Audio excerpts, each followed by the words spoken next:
હોય તો ઉપરથી બાલ્કની એક ડબલ દિવાલ પણ દિવાલ બાલ્કની બહાર ન આવી જવાય. આપણી દિવાલની અંદર એક બાલ્કની રહેવી જોઈએ. તમે જો ફીમ આવે છે આમાં બધાને ગોઠવણ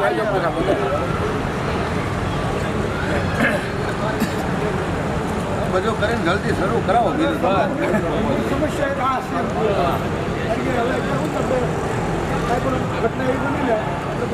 છે કે ગમે ત્યારે કોઈનું કાંઈ પણ વિધિ કરવી હોય, બેસવું કરવું હોય,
કૃષ્ણ કનૈયા લાલ.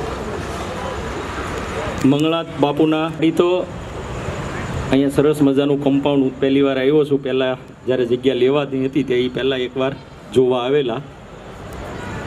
અને હવે વહેલામાં વહેલી તકે આપણે આ વાડીનું કામ ચાલુ કરું એટલે એક સરસ મજાનું આપણું મંગળનાથ બાપુના નામ ઉપરથી મંગળનાથ આહિર ભુવનનું અહીંયા વહેલામાં વહેલી તકે આપણું ભુવન ઊભું થાય અને 2026 આ ભવન કાયમ માટે અહીંયા એક ઊભું થઈ જાય અને જેનો લાભ વધારેમાં વધારે આપણે જે અહીંયા બેઠા છીએ એ મંગળનાથ બાપુના સમાજના નાના મોટા તમામ ભાઈઓ જે આ વિસ્તારમાં રહે છે, જેને ઘણી બધી તકલીફો પડે છે, એ તકલીફો જાણી છે, વિચારી છે, અને ત્યાર પછી બધાએ આની અંદર તમે લોકો તો 10-15 વર્ષથી ટીપે ટીપે સરોવર ભરાય એમ મોટી રકમ એ દર મહિને ભેળાનાથી જે બનતી હોય એ આહુતિ આપી અને આપણે આ સરસ મજાની 1100 વાર જેવી જગ્યા આપણે તમારા બધા માટે અને આપણા આવનારા જે બાળકો છે, જે વિદ્યાર્થીઓ છે, એને જે ભણવામાં તકલીફ, ક્યારેય આવી મહામારી ન આવે, ક્યારેય કોઈ વસ્તુ ન આવે, એને માટે તો આપણે સતત ભગવાનને બધા જ પ્રાર્થના કરતા હોઈએ છીએ, પણ ક્યારે શું થાય એનું કંઈ નક્કી નથી. અને એમાંય આવા જ્યારે મહાનગરોમાં રહેતા હોઈએ બહાર નીકળી શકીએ કે જ્યારે આપણે ખભે ખભો મિલાવીને આપણે એકબીજાની સાથે એકબીજાની હૂંફમાં જ્યારે આપણે બેઠા હોઈએ અથવા તો આપણે એક જગ્યા આપણી પાસે એવી હોવી જોઈએ કે જ્યાં આપણે બધા એક સાથે મળી શકીએ, બેસી શકીએ. આ વાડીની જગ્યા લીધી, ઘણી બધી તકલીફોનો સામનો કર્યા પછી એનો દસ્તાવેજ થયો. એની દેવાજભાઈને શામળાભાઈને ખૂબ મોટી ચિંતા કરી અને આપણે દિવાલ બી કરી લીધી. અને હવે આપણું એક જ માત્ર લક્ષ્ય છે કે અહીંયા સરસ મજાનું આપણું બિલ્ડિંગ ઊભું થાય. આપણા સમાજમાંથી કોઈ પણ નાનો મોટો માણસ દુઃખી થતો હોય, કોઈના ઘરે કોઈ તકલીફ આવી હોય કે એટલા માટે અહીંયા આપણે મંગળનાથ ભુવનનું નિર્માણ કરવા જઈ રહ્યા છીએ. હજી આપણી પાસે પ્લાન આવ્યો નથી, પણ અહીંયા બેઠા હતા તો એ જ વિચારતા હતા કે આ મોઢે રાખવું કે આ મોઢે રાખવું. પણ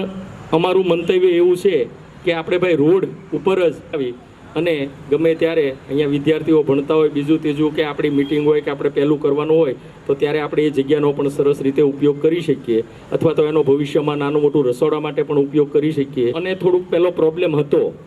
પણ અમે બધા એવું વિચારેલું કે માણસ અહીંયાથી આપણા સમાજના જે તમે બધા રહ્યો છો, સરસ મજાની સગવડ મળી રહી વાંચવા માટે થઈને, એને પડતી પુસ્તકોની તકલીફ હોય, કોઈ બીજી ત્રીજી પરીક્ષાઓ જ્યારે એને આપવાની હોય અને એને કંઈ ખબર ન હોય, ઘરે પેપર ન આવતું હોય, તો કમસે કમ એ 10મામાં ભણતો હોય, 12 અહીંની લાઇબ્રેરીની અંદર એને વાંચવા મળે. તમામ પ્રકારની પરીક્ષાઓ જે ભવિષ્યમાં લેવાની છે, અથવા તો એને પોતાનું ભવિષ્ય બનાવવા માટે થઈને જે પરીક્ષાઓ જે એને ઘરે બેઠા કદાચ સ્કૂલમાં જતા હોય ખબર ન હોય અને ભરતી આવીને જતી રહેતી હોય તો પડતી હોય, એને માટેનું જે કંઈ ભણવામાં સાહિત્ય જોતું હોય એ તમામ સાહિત્ય એ આપણે આપણી અહીંની લાઇબ્રેરીની અંદર, એના વાંચનાલયની અંદર દીકરીઓનો કક્ષ અલગ રાખશું, છોકરાઓનો કક્ષ અલગ રાખશું. બંનેના જે ક્લાસ આપણે એને હોય તો એ તમામ પ્રકારનું સાહિત્ય સમાજના ખર્ચાથી એને ફ્રીમાં અવેલેબલ થાય. અને અહીંયા એના ક્લાસ પણ છે એ જ્યારે આપણે કરશું ત્યારે બહાર રાખવા જઈએ તો એક એક વિષયની 10-10 હજાર રૂપિયા, 15-15 હજાર રૂપિયા જે એના 4 મેઇન વિષયો, પણ એ જ વિષયો 3-4 છે કે ઇંગ્લિશ છે, વિજ્ઞાન છે, સમાજ વિદ્યા છે, ગણિત છે, એવા 3-4 વિષયો જે છે જે સતત એના ટ્યુશનો 10મા અને 12મામાં કરવા પડતા હોય છે. તો એ એક એક વિષયની 10-4 વિષયની 40,000 બહારના ટ્યુશન ક્લાસમાં જઈએ, પણ અહીંયા જે વ્યવસ્થા આપણે કરીએ અને એક વિદ્યાર્થી 4 વિષય 10,000માં જ ભણી લે અને એમાંય જેને સગવડ ન હોય, કોઈ મોટી બીમારી હોય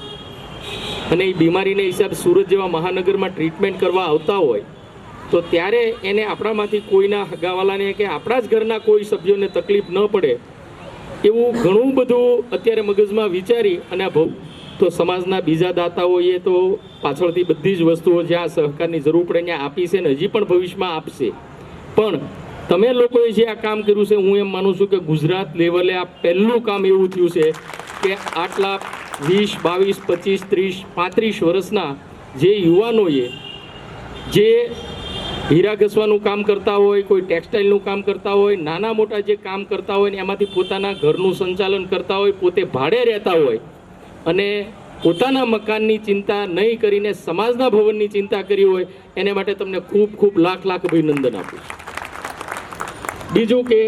હજી આપણે ઘણું બધું કામ કરવાનું છે. એક કાર્ય એવું છે કે જેની અંદર તમે કદાચ જેટલી આહુતિ આપશો એટલી ઓછી, તો એમાં પણ આપણે ઘણા બધા ભાવમાં પણ સસ્તું કેટલું કરીએ કે અને આપણું ભવન ઓછામાં ઓછા પૈસે અને સારામાં સારું કેવી રીતે બને એને માટેના તમામ પ્રયત્નો આપણે જે લેવલે જ્યાંથી પણ કરવા પડે ત્યાંથી આપણે કરી લઈશું. કારણ કે આપણી પાસે ટીમ છે અને મને એક વસ્તુ સમજાય છે કે કોઈ પણ કાર્ય હોય એ ભાવ સાથે જ્યારે થાય ને ત્યારે કુદરતનો એની અંદર આશીર્વાદ હોય છે. હૃદયનો ભાવ ભળેલો હોય ને તો એમ કહે ને કે ભાઈ રસોઈ બનતી હોય ને તો એ જો ભાવ સાથે રસોઈ બનાવો ને તો એ પ્રસાદ થઈ જતો હોય છે. એમ આમાં મંગળનાથ બાપુના આશીર્વાદ, આપણા બધાનો ભાવ, આપણા બધાની અંદર 24 કલાક એક આપણા ભવન માટેની ચિંતા અને એ ભવન સરસ મજાનું નિર્માણ થાય એને માટે આપણે જ્યારે પ્રાર્થના કરતા હોઈએ, દર મહિને આપણે અહીંયા આવીને જે ટેલ નાખતા હોઈએ છીએ, બરાબર, અને સાથે આપણે ભોજન તો પ્રસાદીના રૂપમાં કરતા જ હોઈએ છીએ, પણ આટલી મોટી સંખ્યામાં આ વાડીમાં ભેળા થઈ અને આપણે સતત ભવનની ચિંતા કરતા હોય ત્યારે ઉપરથી કૃષ્ણ પરમાત્મા તો જોતો જ હશે કે આ ખુલ્લામાં બેસે છે ને એને તાત્કાલિક એ ભવનની અંદર સરસ મજાના હોલમાં પંખાને એસી ફરતા હોય એ હોલમાં આ જુવાનના બધા જ આ પરિવારને મારે એની અંદર બેહારવાના છે. એમાં કોઈ મિનમેક નથી. કૃષ્ણ પરમાત્માનો આશીર્વાદ આપણી જોડે છે, સમાજના લોકોનો આપણી જોડે એનો ભાવ છે અને તમારા બધાની નેક અને ટેક છે. એટલે આ કાર્ય આપણા માટે કોઈ અશક્ય નથી. ઘણી બધી વસ્તુઓ જે આપણે થઈ શકશે. હમણાં ભાઈ આપણે પહેલી બી એ વાત હતી કે દરેક મંદિરની અંદર, બરાબર, એ ભગવાનની દાન પેટી આપણે મૂકવી, ગલ્લા કે ગલ્લા કરતાં એમ જ કહેવાનું કે મંદિરમાં અમે તમને અહીંયાથી એક દાન પેટી આપશું, બરાબર છે, કે જે મંગળનાથ બાપુના નામે તમે ઉઠીને એની અંદર 10 રૂપિયા, 20 રૂપિયા, 25 રૂપિયા, અને કૃષ્ણ ભગવાનની જન્માષ્ટમી હોય ત્યારે તમારે બધાએ, અથવા તો આપણું જ્યારે સ્નેહ મિલન હોય ત્યારે એ બધાએ એ દાન પેટી અથવા તો એ જે મંદિરમાં મૂકેલા ગલ્લાઓ છે એની અંદર વર્ષ દરમિયાન જેણે પોતાના પરિવારમાં ભગવાનના મંદિરમાં જાતી વખતે 10 રૂપિયા, 20 રૂપિયા, 50 રૂપિયા જેવો એનો ભાવ એણે જ્યારે એ ગલ્લામાં નાખ્યું છે એ ગલ્લો ખોલી અને એ પણ આપણે એક સરસ મજાનું કામ કરી શકીએ કે કમસે કમ આપણે 1000 ગલ્લા 1000 ઘરે પહોંચાડીએ, બરાબર, અને એક ગલ્લામાંથી કે એક દાન પેટીમાંથી 2,000 રૂપિયા બી નીકળ્યા હોય તો આપણી પાસે 2 લાખ રૂપિયા જેવું ફંડ આવી જાય. હું માનું છું કે 12 મહિનાની અંદર એક પણ ગલ્લામાંથી કે એક પણ દાન પેટીમાંથી 5,000ની નીચે તો ક્યારેય નીકળવાનું જ નથી. કારણ કે માણસ ઉઠીને આખા પરિવાર વતી 10 રૂપિયા અંદર નાખે તોય તમે વસ્તુ વિચારી લો કે 365 દિવસના ખાલી 300 દિવસ ગણીએ તો એક દાન પેટીમાં 3,000 રૂપિયા આરામથી 3,000-5,000 રૂપિયા આરામથી નીકળવાના. કારણ કે આ જે છે એ એક ભાવનાની વાત છે. તમને ખબર હોય તો મુસ્લિમની અંદર જકાત કાઢે કે એની એક લારી ચલાવતો હોય, કેળા વેચતો હોય કે નાળિયેરના તરોફા વેચતો હોય કે લારી લઈને શાકભાજી વેચતો હોય કે ભંગારની રેકડી લઈને ફરતો હોય, તોય એ માણસ એ ભગવાનની એનામાં જકાત કહે તો એ જકાત એ કાઢી અને એની મસ્જિદે પહોંચાડતો હોય છે. તો આપણે તો આ મંગળનાથ બાપુનું ભવન એટલે આપણા સમાજ માટે ને આપણે બધા માટે એ એક ભવન તો છે જ, પણ એની સાથે સાથે એક વિદ્યાનું મંદિર બી બનશે, એ નોંધારાનો આશરો બી બનશે અને સમાજ માટે ગૌરવ થાય એવું એક સરસ મજાનું અહીંયા ભવનનું નિર્માણ પણ થશે. એમાં આપણે કોઈ એમાં શંકા કરવાની નથી. આપણે અત્યારે એક જ વસ્તુ છે કે એને વહેલામાં વહેલી તકે કેવી રીતે આપણે એને ચાલુ કરીએ, અને ચાલુ કરશું તો જે કોઈ કાર્ય આપણે ચાલુ કરીએ કુદરત ક્યારેય એને અટકાવતો નથી. એમાં ક્યાંક ને ક્યાંક કુદરતના આશીર્વાદ અને એકવાર કામ ચાલુ થાય ને કામ જોવે ને તો સમાજના પણ બીજા લોકો પણ સારા એવા એમાં વરસતા હોય છે. પૂનમબેન તે હમણાં આવ્યા ત્યારે રાત્રે 12 વાગ્યે બોલાવીને 25 લાખ રૂપિયા આપણને બેન ગયા. એ બેન માટે આપણે એક જોરદાર તાળીઓથી વધાવીએ, બરાબર. બીજા પણ જે દાતાઓ છે એનું જે કાંઈ થોડું ઘણું દાન બાકી હશે પણ આપણે કામ ચાલુ કરશું ત્યાર પછી આપણે માગશું તો બધાને ખબર પડશે કે હવે કામ ચાલુ થયું છે તો પૈસાની જરૂર પડશે, એટલે એ પણ આપણી પાસે ધીમે ધીમે આવતું રહેશે. એટલે કામ આપણું અટકવાનું નથી. આપણે વહેલામાં વહેલી તકે અને 2026 પૂરું થાય એની સાથે આપણું આ ભવનનું કાર્ય સરસ મજાનું ચાલુ થાય અને 2027માં આપણે બધા જ એ ભવનમાં બેઠા હોઈએ અને એ ભવનની અંદર આપણા વિદ્યાર્થીઓ ગયા વર્ષે આ ટાઈમે આપણા દીકરીઓ છે એ અહીંયા સરસ મજાની રાત્રે એ પોતે 10માની 12માની પરીક્ષા આપતા હોય ત્યારે અહીંયા વાંચતા હોય એવી આપણી બધાની એક નેક છે, ટેક છે, અને એ આપણી નેક પરમાત્મા પૂરી કરે એવી ભગવાનને પ્રાર્થના. અસ્તુ. જય ભારત, જય શ્રી કૃષ્ણ. તમારે સમજવાનું બોલતા કેમ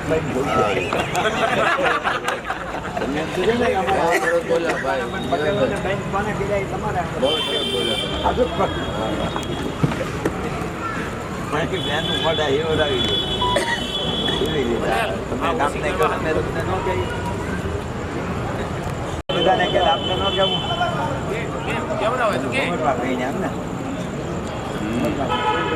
મોટો એવાય જ થાય.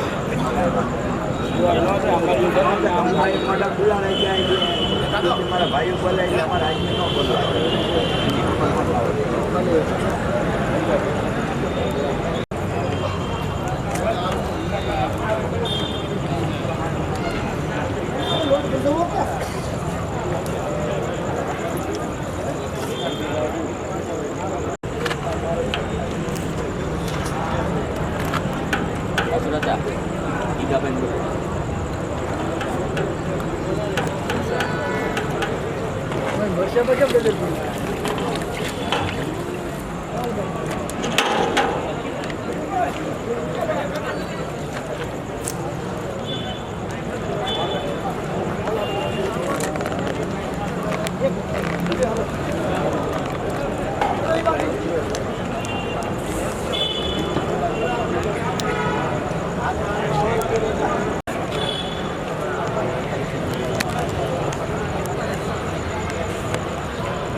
ઘટાય હોય તો